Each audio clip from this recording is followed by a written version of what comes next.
When my wife, Claire, told me she had to stay late for her boss's promotion celebration, I didn't think much of it.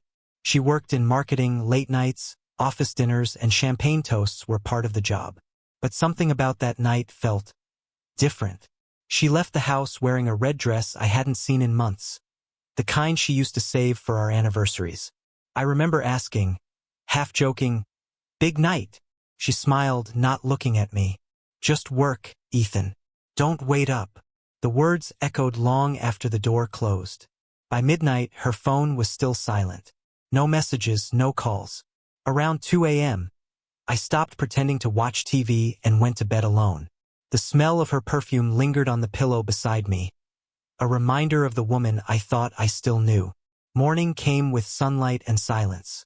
She wasn't home. At 8:43, the door finally opened. Claire stepped in, hair messy, makeup faded, still wearing the same red dress. "Rough night?" I asked, voice steady but low.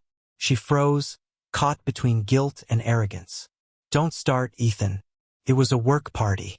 I crashed at a coworker's place because it got too late." "Which coworker?" I asked. She blinked, calculating. "You don't know him." That was the moment something in me switched off. The man who begged for explanations was gone. I simply nodded. Right, makes sense. I made breakfast, poured her coffee, and acted normal. She looked relieved, maybe even smug. That's when I decided she needed to learn the difference between forgiveness and indifference. By noon, she was in the shower, humming.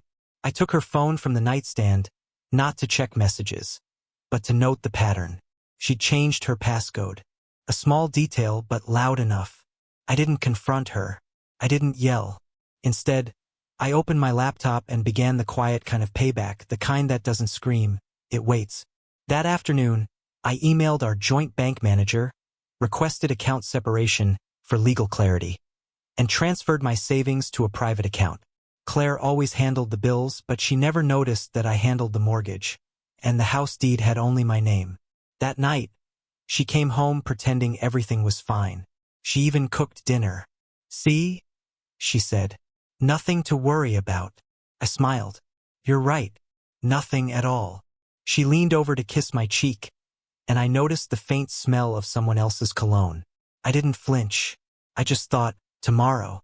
The next morning, I told her my company was sending me out of town for a few days. She barely looked up from her phone. "Okay, don't forget to transfer money for the utilities." I nodded. Already done. What she didn't know was that out of town meant something else entirely. While she thought I'd be gone, I'd arranged for something to happen, a quiet reckoning. That night, Claire hosted another get-together. I knew because the motion cameras I'd installed sent alerts directly to my phone. At 11:32 p.m., a man arrived. Her boss, Mr. Andrews.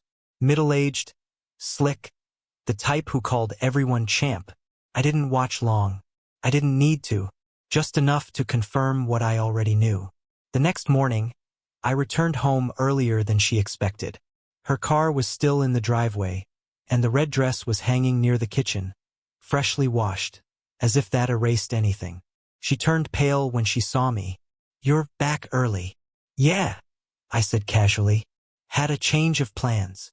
I sat down, poured myself a cup of coffee, and looked at her. Not with anger, but with something colder. She opened her mouth to speak, but I raised a hand. "Don't," I said. "You'll need your energy for what's coming next." Her face tightened. "What's that supposed to mean?" I smiled slightly. "You'll find out soon enough." The truth is, she already had. She just didn't know it yet. Claire tried to play it cool, pretending she didn't sense the shift in the air. She moved around the kitchen, making small talk about nothing, coffee beans, grocery lists, deadlines. The usual noise people make when they're terrified of silence. I watched her quietly, sipping coffee that had long gone cold. "Did you have fun last night?" I finally asked. She hesitated. "It was just a few colleagues. We wrapped up early." "Ah," I said, nodding slowly. "So early that Mr. Andrews didn't even have time to leave before 3 a.m.? Her body froze. She looked at me, eyes wide, mouth open but empty of excuses. "Don't bother," I said. "You left the living room lights on. Cameras picked up everything." Her hand trembled as she set her mug down. "Ethan, I can explain." "I'm sure you can," I interrupted. "But I'm not interested. You see, while you were busy celebrating, I was busy finalizing some things of my own." She frowned. "What things?" "The kind that make sure when this marriage ends, I walk away whole. And you? You walk away with exactly what you earned." Her voice rose, defensive now. "You can't just." "I can," I said evenly. "And I already did." The color drained from her face. I reached into my bag and placed a small folder on the table. Inside were printed copies of emails, her own, forwarded from a synced account she'd forgotten I had access to. The messages between her and Mr. Andrews weren't explicit, but they didn't need to be. One simply read, "Next time, no hotels.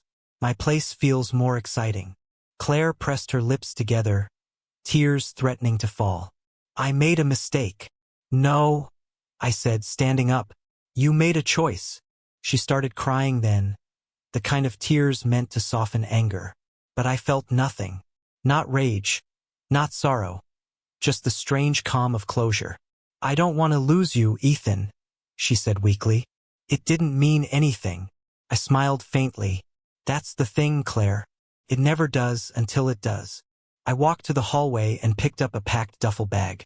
"I'm heading out for a few days. You'll be served papers soon. The accounts are separated, and the mortgage, well, you might want to start packing too." She followed me, desperate now. "Please, can we talk about this?" We just did. And with that, I left. 2 days later, she called me from an unfamiliar number. I ignored the first 3 attempts, then finally answered. Her voice was shaky. "They fired me," she said. "Mr. Andrews' wife found out. She sent the emails to HR." "Guest celebrations do come with hangovers," I replied. "This isn't funny. I've lost everything. My job, my reputation, you." "Claire," I said quietly, "you lost me long before that night. You just didn't notice." For a moment, all I could hear was her breathing on the other end. Uneven, fragile. "Was this your revenge?" she whispered. I thought about that. No, this was my reset. Then I hung up. Weeks passed. The house was quieter, lighter somehow.